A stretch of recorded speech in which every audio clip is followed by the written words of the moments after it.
దేవరాగం జ్ఞానయోగం వ్యాసపీఠం బహువేదశాస్త్రం బోధామృతహిత శ్రీమన్నారాయణం శివగౌరీ సంభాషిత సకల పురాణం అష్టాక్షరి పంచాక్షరి మంత్రావరణం అఖిల దేవతా సంస్తుతి పారాయణం జయమంగళకరమీ ప్రవచన శ్రవణం అనుదినము శుభము సుఖము జీవన గమనం దేవరాగం జ్ఞానయోగం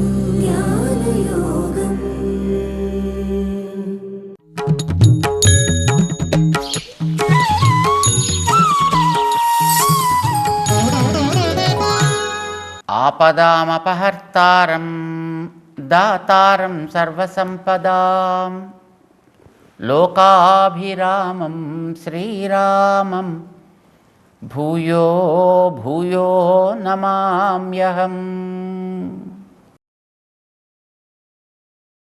జై శ్రీమన్నారాయణ. ప్రియ భగవద్బంధువులారా, జీవితంలో ఎన్నెన్నో కోరికలు మనకు ఉంటాయి. మన ప్రయత్నంతో కొన్నిటే మనం పొందుతాం. కానీ అన్ని వసతులు అన్ని రకాల వనరులు ఉన్నా ఎందుకునో కొన్ని ఒక్కొక్కసారి సాగవు. దానికి మనం భగవంతుణ్ణి ఆశ్రయిస్తాం. మనకి తెలియనటువంటి ఒక అద్వితీయమైనటువంటి ఒక దివ్యమైనటువంటి ఒక శక్తి విశేషం భగవంతుడు అని అంటే మానవ జీవితం సాగడానికి నిజానికి మూల కారణం ఆయనే. మానవ జీవితానికే కాదు, అసలు ఈ ప్రపంచపు నడకకు అంతటికీ కూడా కారణం ఆ భగవతత్వమే. ఇది భగవద్గీత మనకి స్పష్టం చేస్తుంది. మనకది కంటికి కనిపించదు, కానీ ఒకసారి వాస్తవాన్ని మనం ఆలోచించినట్లయితే మనకే మన ఊహకే అవును అని అనిపిస్తుంది. ఎన్నో రకాలైనటువంటి చెట్లు చేమలు భూమిలోంచి పైకి వస్తున్నాయి. ఎలా వస్తున్నాయో మనకు తెలియదు. అవి లేకపోతే మనం బ్రతకలేము. కనుక మన బ్రతుకుకి ఆధారంగా అవి వస్తున్నాయి. నదులు ప్రవహిస్తున్నాయి, గాలులు వీస్తున్నాయి. సముద్రాల్లో ఉండేటటువంటి జలాలన్నీ కూడా మేఘాలుగా మారి ప్రపంచానికి జలధారలని అందిస్తున్నాయి. వీటితోటే మన జీవనం సాగిస్తున్నాం. ఇందులో ఇవి ఏవి మనం అనుకుంటే సాగేవి కావు, మనం చేసుకుంటే వచ్చేవి కావు. సముద్రంలో ఉండే నీళ్లు మనం తెస్తే దాంట్లో నిండలేదు. మనం చేస్తే అందులోంచి మేఘాలుగా మారటలా. మనం చేస్తే ఆ మేఘాలు ప్రపంచంలోకి రావటం లేదు తయారైన చోటు నుంచి. మనం చేస్తే అవి కరిగి కురవటం లేదు. మనం చేస్తే అవి నదులు కాలేదు. నేలలో వేసిన గింజ మనం చేస్తే అది మొలకెత్తటం లేదు. మొలకెత్తినటువంటి గింజలో శక్తి మనమిస్తే దాంట్లో నిండలేదు. ఎక్కడైనా ఏదైనా మనం చెయ్యబెట్టి చేయకపోతే పాడు చేయగలిగామేమో, కానీ దాన్ని బాగు చేయడానికి లేకపోయాం మనం. వీటన్నిటినీ ఇలాగ బాగు చేసి అందించే ఏదో ఒక శక్తి విశేషం. ఇందులో అన్నింటికీ పరస్పరం ఒక రకమైనటువంటి సంబంధం ఉంది. ఈ ప్రపంచంలో ఉండే ప్రతి దానికి మధ్యలో ఏదో ఒక సంబంధం ఉంది. ఒకదానితో ఒకటి సంబంధించే ఉంటాయి. ఆ సంబంధం ఒక్కొక్కసారి మనకి తెలుస్తుంది, ఒకసారి మనకు తెలియకపోవచ్చు, పర్వాలేదు. ఇప్పుడు ఇదివరకు మనకి గడియారాలు ఉండేవి, చేతులకు పెట్టుకునేటువంటి గడియారాలు లాంటివి. ఎన్నెన్నో కొన్ని బోల్డని చక్రాలు లోపల ఉంటాయి. అలా తిరుగుతుంటాయి, ఒక చక్రం ఒక చక్రం ఒక చక్రం ఒక చక్రం, దానికి ఒకదాని వల్ల ఒకటి ఒకదాని వల్ల ఒకటి ఒకదాని వల్ల ఒకటి అట్లాగా.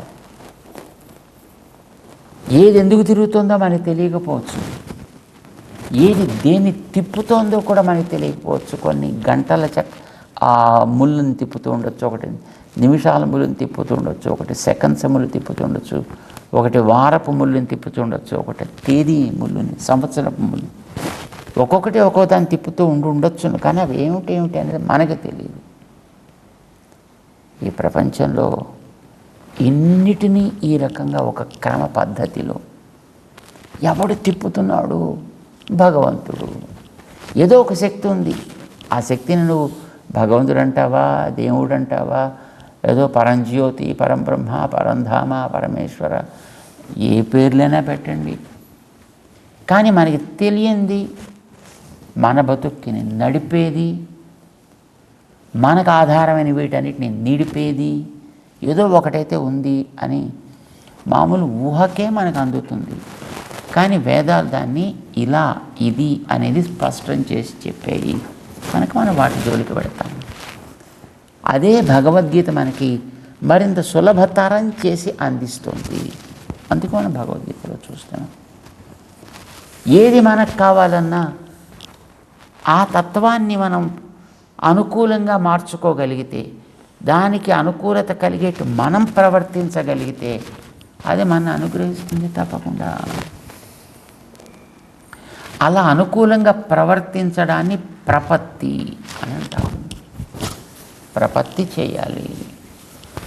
మిగతా ప్రాణులకి చెప్తే అర్థం కాదు, మనిషికి అర్థమవుతుంది కనుక మనిషికి చెప్తున్నాడు ఆయన.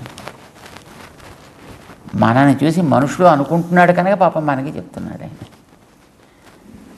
కాస్త గుర్తించి దానికి తగ్గట్టుగా ప్రవర్తించి బాగుపడ్డాయా. దానివల్ల తనకేమిటి లాభం కాదు, మనకి ఎట్లా ఉపయోగపడాలి అనేది ఆయన యొక్క ఆలోచన. అందుకే ఆయన చెప్తున్నాడు 7వ అధ్యాయంలో 16వ శ్లోకంలో చెప్తున్నాడు ఆయన, ఎవరు ఏది కావాలన్నా సరే నన్ను అడగమనవయా, నేను వాళ్ళకి దాన్ని తప్పకుండా ఇస్తాను. నన్ను ప్రపత్తి చెయ్యమను, తప్పకుండా నేను వాళ్ళకి అనుగ్రహిస్తాను. ఎవరికి ఏదంటే ఎలాగయా అంటే, నేను ఒక 4 రకాలుగా వాళ్ళని విడదీస్తా. చూడు, అందరూ దాంట్లో చేరరా, ఇంకా చేరని వాళ్ళు ఎవరైనా ఉంటే అప్పుడు ఆలోచిద్దాం మనం వాళ్ళ కోసం ఇంకో కొత్త కేటగిరీ అన్న కల్పించాలా అనేది. ముందర నేను దాన్ని చెప్తా, విను అన్నాడు ఆయన. ఓ చెప్పమన్నాడు. 16వ శ్లోకంలో చెప్తున్నాడు, చతుర్విధా భజంతే మాం జనాః సుకృతినః అర్జున, ఆర్తః జిజ్ఞాసుః అర్థార్థీ జ్ఞానీ చ భరతర్షభ. ఏ భరత వంశంలో పుట్టినటువంటి అర్జున, భరతర్షభ, చతుర్విధ మాం భజంతే. ఈ మానవ జాతిలో 4 రకాలుగా ఉంటారయ్యా కోరికలు కలిగినటువంటి వాళ్ళు. ఏ కోరిక తీరాలన్నా మాం భజంతే, వాళ్ళు నన్ను ఆశ్రయిస్తున్నారు, ప్రేమతో నన్ను కొలుస్తున్నారు, వాళ్ళకి తగ్గట్టుగా నేను వాటిని అనుగ్రహిస్తున్నాను కూడా. ఏమిటా 4 రకాలు? ఎవరు వాళ్ళు? జనా, మానవులే, పుట్టిన వాళ్ళే, నీలాంటి వాళ్ళేనా వాళ్ళు కూడా. ఆసురం భావం ఆశ్రితులైన వాళ్ళు ఎలా ఉంటారు, వీళ్ళు కూడా అలానే ఉంటారు చూడ్డానికి ఆకారాల్లో. కానీ వీళ్ళ ప్రవృత్తి వేరు, గతంలో దుష్కృతులు అనుకున్న వాళ్ళ ప్రవృత్తి వేరు. వాళ్ళని దుష్కృతులు అన్నాం కనుక వీళ్ళని మనం సుకృతులు అందాం. జనాః సుకృతినః చతుర్విధాః, 4 రకాలుగా ఉంటారయ్యా ఈ సుకృతులు, మంచి పనులు చేసే వాళ్ళంతా కూడా. ఏం చేస్తుంటారు? మాం భజంతే, నన్నే అడుగుతారు ఏది కావాలన్న. ఏదైనా అంటే చూడు, ఆర్తః జిజ్ఞాసుః అర్థార్థీ జ్ఞానీ చ భరతర్షభ. 4 రకాలు చెప్పాడు ఆయన. ఒక్కొక్కటి ఇది కలిగినవాడు, అది కోరేవాడు ఇలా చెప్పడం కష్టం కదండి. చేద్దాం, అందరినీ కలిపి ఒక కేటగిరీ చేద్దాం. ఏంటది? కొంతమంది ఒకనాడు బాగా వెలుగు ఉంటారండి, తర్వాత పాపం శుభ్రంగా ఆ వెలిగిన వెలుగ కాస్త పోయి మళ్ళీ సామాన్యులు అయిపోతారు. వాళ్ళకి ఏమనిపిస్తుంది? మళ్ళీ నా సంపదలు వస్తే బాగుండు. ఒకనాడు పదవిలో వెలిగిన వాళ్ళు ఉంటారు. కొంతకాలం తర్వాత మళ్ళీ ఆ పదవి పోయిందనుకోండి, పాపం మళ్ళీ అనామకులు అయిపోతారు. అయితే అనామకులకు కూర్చోలేరు వాళ్ళు. మళ్ళీ వస్తే బాగుండు, మళ్ళీ వస్తే బాగుండు, మళ్ళీ వస్తే బాగుండు. మళ్ళీ వస్తే మళ్ళీ వాళ్ళతో కొత్త శక్తి వస్తుంది. మళ్ళీ రాలేదంటే పాపం వాళ్ళు చిన్న వయసు అయినప్పటికీ కూడా వాళ్ళు ముసలాళ్ళ కంటే అన్యాయంగా తయారవుతారు. వచ్చిందనుకోండి పదవి, వాడు 90 ఏళ్ల వాడైనా యువకుడు కంటే బ్రహ్మాండంగా పరుగులు పెడుతుంటాడు. ఎన్నో ఉదాహరణలు మనకి తెలిసిన ప్రపంచంలో. పోయిన సంపదలని తిరిగి ఆర్జించాలని కోరుకునేవాళ్ళు కొందరు. వాడికి పేరు ఆర్తుడు. నీలాంటి వాళ్ళేనా అన్నాడు ఎదురుకుండా అర్జునుడిని చూపించి. ఎందుకంటే అర్జునుడికి ఒకనాడు రాజ్యం ఉండేది, కానీ పాపం పోయి అడవుల పాలు అయ్యారు వీళ్ళు. 12 ఏళ్ళు ప్లస్ 1 13 ఏళ్ల పాటు అడవుల పాలు అయ్యారు. ఏం చేస్తున్నారు మళ్ళీ వీళ్ళు? పోయిన సంపదలను తిరిగి రావాలి అని కోరుకుంటున్నారు.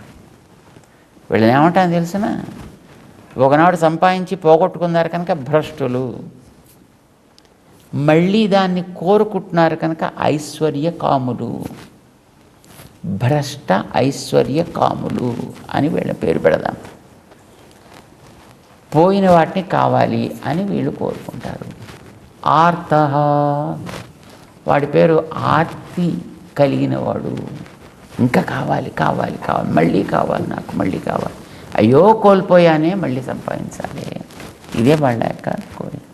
అది ధనవనండి, పదవనండి, భవనాదులనండి, వాహనాదులనండి, లేదు అలాంటి సంపద ఇంకా ఇతర ఉండేదైనప్పటికీ కూడా ఏదో బంధువులు, అది కూడా ఒక సంపద. సౌందర్యం, అది కూడా ఒక సంపద. ఏదైనప్పటికీ కూడా సంపదలుగా ఉండేటువంటివన్నీ మళ్ళీ తిరిగి కావాలి. నాకు ఒకసారి రుచి చూశాడు కదా, అంచేత మళ్ళీ కావాలి అని అనిపిస్తుంది. సో ఇట్లాగ భ్రష్ట ఐశ్వర్య కాములు, పోగొట్టుకున్నటువంటి సంపదలని సుఖాలని తిరిగి మళ్ళీ కావాలి అని కోరుకునేటటువంటి వ్యక్తులు కొందరు ఉంటారు లోకంలో. వాళ్ళందరినీ కూడా అది ఏ రకమైనది కోరుకోనివ్వండి, వాళ్ళందరికీ ఒకటే పేరులో తీసుకొచ్చేయచ్చు మనం. ఏమని? ఆర్త, ఆర్తుడు. ఇది ఒక కేటగిరీ.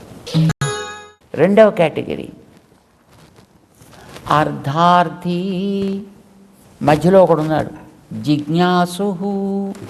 జిజ్ఞాసు అంటే ఏమిటో మళ్ళీ మన తర్వాత చెప్పుకుందాం, కానీ ముందర అర్ధార్థి దగ్గరికి వెళదాం. ఎందుకంటే వీళ్ళిద్దరు ఒకచోటకు వస్తారు. వీళ్ళు అర్ధార్థి సంపదలు కోరుకునేవాడు, అర్థమును కోరుకునేవాడు. మరి ఇందాక కూడా అదే కదండి చెప్పాము, అది నిజమే, కానీ అందులో కొంచెం తేడా ఉందా? ఒకనాడు ఉండి పోగొట్టుకుని తిరిగి కావాలని కోరుకునేవాడు మొదటివాడు ఆర్తుడు. అసలు వీడికి పుట్టినప్పటి నుంచి ఏం లేదు, వీడు గర్భదరిద్రుడు. కానీ వీడు ఇటు చూస్తాడు, అటు చూస్తాడు, వాడు పెద్ద మేడ కట్టాడు. ఇటు పక్కన చూస్తే వీడు పెద్ద మేడ కట్టాడు, ఆ వెనక చూస్తే వాడు ఇంకో మేడ కట్టాడు, ముందోడు చూస్తే వాడో మేడ కట్టాడు. అయ్యో మధ్యలో ఏమీ లేకుండా పడున్నాడు, నేను ఒక్కనే కదా, నేను కూడా మేడ కడితే బాగుండు అని అనుకుంటాడు. వీడికి లేదు మొదటి నుంచి, కానీ వీళ్ళని వాళ్ళని చూసి వీడికి కూడా కావాలి, వీడు కూడా ఉంటే బాగుండు అని అనుకుంటాడు అనుకోండి. వీడు నూతన ఐశ్వర్య కాముడు. మొదటివాడు భ్రష్ట ఐశ్వర్య కాముడు, రైట్? పోయిన ధనాన్ని కోరుకునేవాడు. వీడు పోయింది కోరట్లేదు, కొత్త దాన్నే కోరుతున్నాడు. వీడు నూతన ఐశ్వర్య కాముడు అన్నమాట. వీడు ఒకటి. కుచేలుడు మనకు తెలిసిన ఉదాహరణకి శ్రీకృష్ణుడికి మిత్రుడు. ఎందుకంటే గురుకులంలో సాందీపని మహర్షి దగ్గర పాపం వీళ్ళిద్దరు కలిసి చదువుకున్నారు. వీళ్ళు కుచేలుడును శ్రీకృష్ణుడు కలిసి చదువుకున్నారు. కుచేలుడు చిన్నప్పటి నుంచి పాపం దరిద్రుడే. పాపం తర్వాత ఆయనకి వివాహం కూడా జరిగింది, పిల్లలు పుట్టారు. పాపం ఎంతమంది పిల్లలు పుట్టారో మనకి బాగా తెలియదు, కానీ చాలామంది పిల్లలు, ఇంటి నిండా పిల్లలే. ఇదివరకు రోజుల్లో అయితే కనీసం 10 అలాగ అంటూ ఉండేవారు. అంటే మినిమం వాడుంటే ఓ 10 మంది, ఇంకా తర్వాత వాడు ఓపిక తర్వాత అంతంతమంది పిల్లల్ని కనేవాడిని. కనుక బాబా ఆయన పిల్లల్ని బాగానే కన్నాడు, కానీ ఆయనకేం పెద్ద సంపద లేదు. కొంతకాలం అనుభవించాడు. కానీ వాళ్ళ ఆవిడకి ఒకసారి ఒక ఆలోచన వచ్చిందండి. కృష్ణుడు నీ ఫ్రెండ్ అంటావు, ద్వారకాధీశుడైన అద్భుతమైన రాజ్యం కట్టాడైన అక్కడ, కనుక పోయి నీ దరిద్రం గురించి చెప్పుకొని ఇది తీరేట్టుగా ఏదైనా కొంత సహాయం చేయమని అడగవా. మిత్రుడు మనకి ఉండి ఆయన వాడుకోకపోతే ఎట్లాగా, పో అని పాపం చెప్పింది ఆవిడ. ఏం చేస్తాడు పాపం ఆయన, భార్య పోరు పడలేక సరే బయలుదేరదామంటే పాపం కట్టుకోవడానికి బట్టలు కూడా లేవు ఆయనకి. సరే పాపం ఉన్న వాటిల్లో కాస్త తక్కువ కన్నాలు దేనుకున్నాయి చూసి అలాంటి బట్ట కట్టాడు. తన దగ్గర ఉండేటటువంటి ఆ శాలువాల్లో కన్నాలు కనిపించకుండా ఉండేట్టుగా జాగ్రత్తగా దాన్ని ఇలా మడతలు గట్ట వేసి పాపం దాన్ని నడుముకి గట్టిగా చుట్టాడు. ఆయన బయలుదేరాడు, వెళ్ళాడు. ఎక్కడి నుంచి, ఆయన కూడా ఉజ్జయినిలో ఉండేవాడు. శ్రీకృష్ణుడు ద్వారకలో ఉన్నాడు. ద్వారకా పట్టణాన్ని నిర్మాణం చేసుకుని అక్కడ రాజ్యం చేస్తున్నాడు ఆయన. ఇక్కడి నుంచి అక్కడి దాకా వెళ్ళాలంటే లేదా మధురలో ఉండేవాడు. ఎక్కడుంది అప్పుడు, ఇక్కడున్నా అక్కడున్నా వెళ్ళాల్సింది. మరి వెళ్ళాలంటే పొట్టి చేతులతో పెడితే ఏం బాగుంటుంది, కృష్ణుడు లాంటి మహానుభావ దగ్గర పెడితే. పోనీ ఇంట్లో చూద్దామా, ఏ డబ్బాలు దులిపినా అందులోని ఏమీ లేవు. సరే పాపం పక్కింటి వాళ్ళ దగ్గర వెళ్ళి అడిగింది అక్కడ. ఆ పక్కింటి వాళ్ళ దగ్గర ఏదో పాపం పాడైపోయినటువంటి ముక్కిపోయినటువంటి ఏవో కొన్ని అటుకులు ఇక్కడ అక్కడ పడున్నాయి. సరే ఏవో ఒకటి తీసుకురమ్మని పట్టుకొచ్చింది ఆవిడ. పాపం వాటిని ఈయన జాగ్రత్తగా ఆ కన్నాల శాలువాల్లోనే కనిపించకుండా జాగ్రత్తగా మూట కట్టి గుడ్లు దొప్పుకొని ఈయన బయలుదేరాడు, వెళ్ళాడు. కృష్ణుడు మొత్తానికి కనిపించాడు, చూశాడు, పట్టుకున్నాడు. అయ్యో తన స్థితిని చెప్పుకున్నాడు. ఆయనకి పాపం జాలి వేసింది. మిత్రుడిని చూసిన ఆనందం కలిగిన చిన్ననాటి మిత్రుడిని అన్నీ స్మరించుకున్నాడు. అప్పట్లో తను ఏమేమి ఎలా రకరకాల చిలిపి చేష్టలు ఆయన ఎలా చేస్తుండేవాడు, దానికి వాళ్ళ దిగించే ఏ విధమైన రెస్పాండ్ అన్నీ మాట్లాడుకున్నారు. సరే పాపం ఈయన అడిగేటండి, ఏమైనా నా కోసం ఏం తెచ్చావా, ఆయన ఇవ్వాలంటే పాపం ఆయన సిగ్గుగా ఉంది. ఇంత పెద్ద సంపదలు కలిగినటువంటి కృష్ణుడు ఏమిటి ఇస్తాడు ఈయన. సరే పాపం ఆయనే తీసుకున్నట్టండి. తీసుకుంటే దాంట్లో 2 పిడికిళ్ళ అటుకులు కనిపించాయి. పృథుక తండులములు అని అంటారు, పృథుక తండుల. సరే చూశాడు అటుకులు. అమ్మా నా కోసం అటుకులు పట్టుకొచ్చావా, అసలు నేను మా వాళ్ళతో చెప్తున్నా నాకు అటుకులు కాస్త తినాలనిపిస్తోంది, కాస్త పట్టుకొచ్చి ఏ పాలల్లోనో కాస్త పోసి ఇవ్వండిరా, కాస్త వేయించి ఇవ్వండిరా, నేను తింటానంటే ఎవడు నా మాటే పట్టించుకోవట్లేదు. ఇంత సంపదలు ఉన్నాయి కానీ నాకు కలిగిన కోరిక ఎవడో తీర్చలేదయ్యా ఇప్పటిదాకా. అది తెలిసి నువ్వు వచ్చినట్టుగా అబ్బా మంచి అటుకులు పట్టుకొచ్చావా, ఎంత ఆనందమో. పాపం జీవితంలో ఎప్పుడు అటుకుల మొహం చూడని వాడు అటుకులు తిన్నట్టుగా తీసుకుని ఆబగా తీసి అలా నోట్లో పోసుకున్నట్టండి ఒకటి. అందులో ఇంకొకటే ఉంది దాంట్లో. దాన్ని కూడా తీసుకుని నోట్లో పోసుకుందాం అనుకుంటే టక్కమని చేపట్టుకుందండి వాళ్ళ ఆవిడ. ఆపోయా, అసలు మేమేదో నిన్ను అవేం పెట్టకుండా నిన్ను ఇబ్బంది పాలు చేస్తున్నట్టుగాను ఇలా తింటావేమిటి, అలాగా ఒకటి తిన్నావు మొత్తం అతనికి ఇవ్వాల్సిన సంపదలు అన్నీ మొత్తం ఇచ్చేసావు నువ్వు. ఇంకోటి 2వ తింటే ఇంక ఇవ్వడానికి ఏముంది ఆయనకి, నువ్వు నేను మిగిలేము. ఆ 2వ పిడికడు కూడా నువ్వు తిందామంటే ఇంకే ఆయన వెనకాతల ఆయన కమ్మట్లోనూ ఆసనం తీసుకుని నువ్వు నేను తిరగాలి. ఆయన వెనకాతల అడిగేను రామదాస అనుకుంటున్నాను. ఆపమంది ఆవిడ. అప్పుడు ఆపెట్టండి. అది తిని ఏం చేశాడు ఆయనకి ఏమీ ఇవ్వకుండా వాపసు పంపించాడు. ఆయన ఏమీ ఇవ్వలే. పాపం పాదపూజ చేసుకున్నాడు, పాద ప్రక్షాళన చేసుకున్నాడు, తల మీద చదువుకున్నాడు, అందరికీ చల్లాడు. మా పాత మిత్రుడు నువ్వు నాకు వచ్చి నా జన్మను ధరింపజేసావయ్యా, ధన్యుణ్ణయ్యా నేను ఎంతో కాలానికి అనుకున్నాడు. పాపం చాలా మంచి మాటలు మాట్లాడాడు. చాలా చక్కగా కాలం గడిపాడు అక్కడ ఉన్న 1-2 రోజులను. తర్వాత జాగ్రత్తగా ఆయన పంపించాడు. ఇతన కుచేలుడికి ఈ ప్రపంచం మీద అసలు ఎంత ఆనందం వచ్చింది, అది ఎవ్వడికి ఎంత ఆనందం వచ్చింది. ఇంతలా చూస్తాడు తనకి ఆప్తమిత్రుడు అని అనుకోలేదు పాపం. ఆయన ఇంత బాగా చూశాడు, అన్నీ మర్చిపోయాడు, అడగాల్సింది కూడా మర్చిపోయాడు.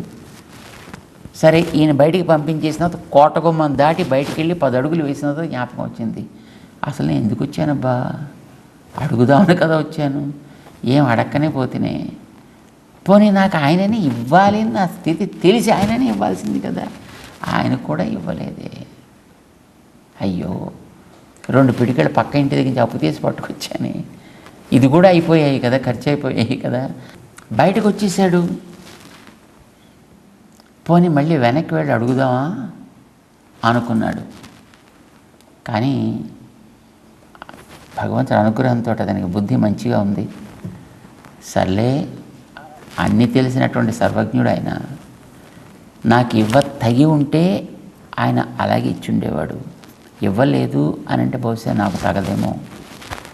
కానీ నాకంటే ఆయనకే నా గురించి బాగా తెలుసును కదా, అయితే నాకు ఇస్తే మళ్ళీ నేను ఎక్కడ గర్వపడి సంపదలతోటి ఎక్కడ తప్పుదారి పడతానో అని బహుశా నాకు ఇచ్చి ఉంటాడు ఆయన. ఇలాగే నన్ను ఉంచాలి అని ఆయన అనుకుంటే అలాగే కానీ అంటూ పాపం మళ్ళీ వెనక్కి వెళ్ళే ప్రయత్నం చేయాల. మనమైతే అయ్యో పొరపాటు అయిపోయింది, మళ్ళీ వెనక్కి వెళ్ళి ఆయన దగ్గర డిమాండ్ చేసి ఉండేవాళ్ళం. కానీ ఇతనికి అలా డిమాండ్ చేయాలని అనిపించలా. ఏది అతడు అనుకూలం అనుకుంటే దానికి తగ్గట్టుగానే ఎస్ ఉండడమే నా స్వరూపము అనుకున్నాడు. బయలుదేరి జాగ్రత్తగా మళ్ళీ ఇంటి ముఖం పట్టాడు. బహుశా ఇంటికి రావడానికి ఎన్ని రోజులు అయిందో మనకైతే తెలియదు. మొత్తానికి ఆయన ఇంటి మార్గానికి వెళ్ళాడు. తన ఊరు వెళ్ళేటప్పటికీ తన ఇల్లు ఉండాల్సిన చోట తన ఇల్లు కనిపించలేదు, అక్కడ పెద్ద భవనం కనిపించింది. అయ్యో ఎవడో ల్యాండ్ కబ్జా చేసి శుభ్రంగా ఇదంతా ఆక్రమించి ఇల్లు కట్టుకున్నట్టున్నాడు, ఇక్కడ నా ఇల్లు ఏమైపోయిందో, నా వాళ్ళంతా ఏమైపోయారో అని పాపం దిగులు పడుతూ ఆకాశం కేసి చూస్తూ పాపం ఎక్కడికి వెళ్ళాలో తెలియక ఏం చేయాలో తెలియక ఆయన బెంగపడుతుంటే ఆ పెద్ద అద్భుతమైనటువంటి భవనపు ద్వారం తెరుచుకుంది. అందులోంచి ఒక స్త్రీ మూర్తి బయటకు వచ్చింది. తలుపు తీసిరా అని పిలుస్తోంది. ఆశ్చర్యపడ్డాడు, ఎవరు నువ్వు అంటే ఆవిడేంది పట్టణానికి వెడితే నన్ను కూడా మర్చిపోయాడా అంటే నువ్వేనా, ఏమిటి భవనం ఏమిటి, ఏమిటి స్థితి ఏమిటి, నువ్వే పంపించావు, నువ్వు 2 వచ్చారే,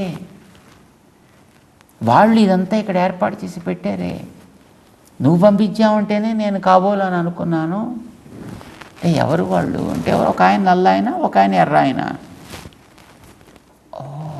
అప్పుడు ఇతనికి అర్థమైంది, తనకి సంపదలని భగవంతుడు ఇవ్వాలి అని అనుకున్నప్పుడు తనకి అప్పుడు చేతులు ఇచ్చినట్టయితే మార్గంలో ఎక్కడే నేను మళ్ళీ అవన్నీ పోగొట్టుకుంటానో, మళ్ళీ ఎక్కడ దిగులు పడతానో, ఇబ్బంది పడతానో అని ఆ మోసుకు తిరిగేటటువంటి అవసరం కూడా నాకు కల్పించకుండా పాపం తనే యోగక్షేమం వహామి అన్నట్టుగా తనే మోసుకొచ్చి పాపం ఇంత భవనాన్ని ఇక్కడ ఏర్పాటు చేసి మా వాళ్ళందరినీ ఈ సుఖాల్లో పెట్టాడా. ఆహా తండ్రి ఎంత గొప్ప కార్యం చేసావా అనుకున్నట్టండి కుచేలుడు. ఇతను పోయిన సంపద కోరలా, కొత్త సంపదని కోరాడు. భగవంతుడు అతనికి ఇచ్చాడు. అర్ధార్థి అతను. అర్జునుడు ఆర్తుడు, కుచేలుడు అర్ధార్థి. పోయిన సంపద కోరుకున్నాడు పాండవులు, కొత్త సంపద కోరుకున్నాడు కుచేలుడు. బట్ ఏదైనా సంపదే కదా, 2 సంపదే కనుక ఇద్దరిని ఒక కేటగిరీలో చేరుద్దామా. సంపదలు కోరుకుని ఇహలోక సంపదలు కోరేవారు అని అర్థం అన్నమాట. ఇస్తాడైనా, ఇచ్చాడైనా. ఆర్త అర్ధార్థి జిజ్ఞాసు జ్ఞాని. 3వ రకం జిజ్ఞాసు. జిజ్ఞాస అంటే కోరిక, తెలుసుకోవాలనే కోరిక. అది దేన్ని తెలుసుకోవాలని? తెలివికి ఆధారమైనటువంటిది ఆత్మ కనుక ఈ ఆత్మనే తెలుసుకోవాలనేటువంటి కోరిక కలిగిన వాడు.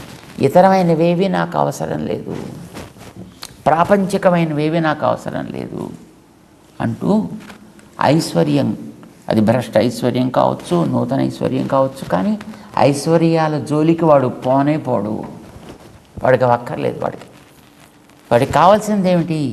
ఈ ఐశ్వర్యాలన్నిటినీ అనుభవించేది ఆత్మ, శరీరం కాదు కదా.